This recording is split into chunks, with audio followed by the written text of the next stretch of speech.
Kamusta mga pamangkin? Welcome sa Tito Daldal, kung saan binubuksan natin ang mga kwento ng buhay ng mga taong iniidolo natin. Ngayong araw, isang reyna ng entablado ang ating tatalakayin.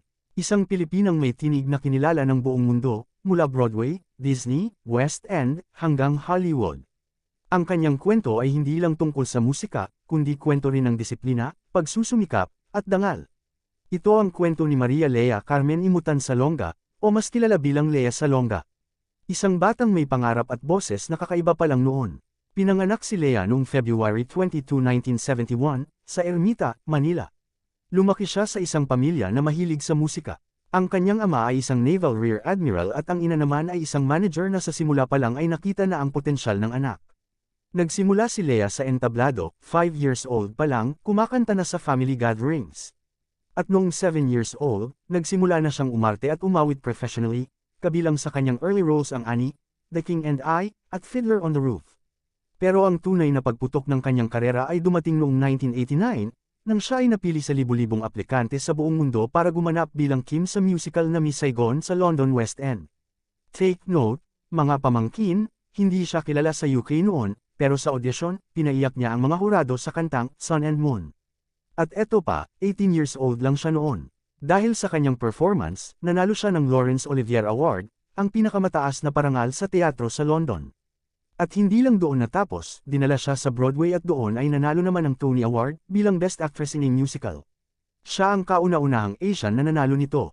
Boom! Instant history. Pero hindi pa tapos ang magic. Noong 1992, naging singing voice ni Princess Jasmine sa Aladdin, at kalaunan, siya rin ang naging singing voice ni Mulan sa Disney's Mulan, 1998. Kaya kung kumanta ka ng A Whole New World, o Reflection, boses niya yun.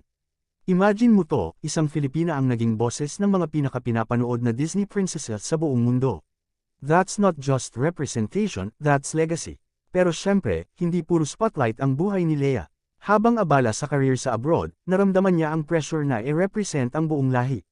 Nagkaroon siya ng self-doubt, iniisip kung sapat ba siya, kung marunong ba siyang makisabay sa Hollywood at Broadway standards. At bilang bata pa noon, hindi biro ang pressure ng consistency at disiplina kailangan sa theater.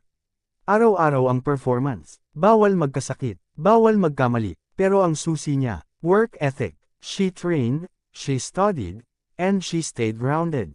At kahit international star na, bumabalik siya sa Pilipinas para tumulong sa industriya, mag-mentor, at mag-perform. Ngayon, si Lea ay hindi lang performer. Isa na rin siyang judge at mentor sa mga talent shows tulad ng The Voice Philippines. Marami na siyang natulungan at naiangat na bagong henerasyon ng singers. May sarili rin siyang pamilya, isang asawa at anak na laging nasa likod niya sa bawat stage at spotlight. At sa bawat panibagong performance niya, mula Les Miserables hanggang Allegiance, dala-dala pa rin niya ang Filipino pride.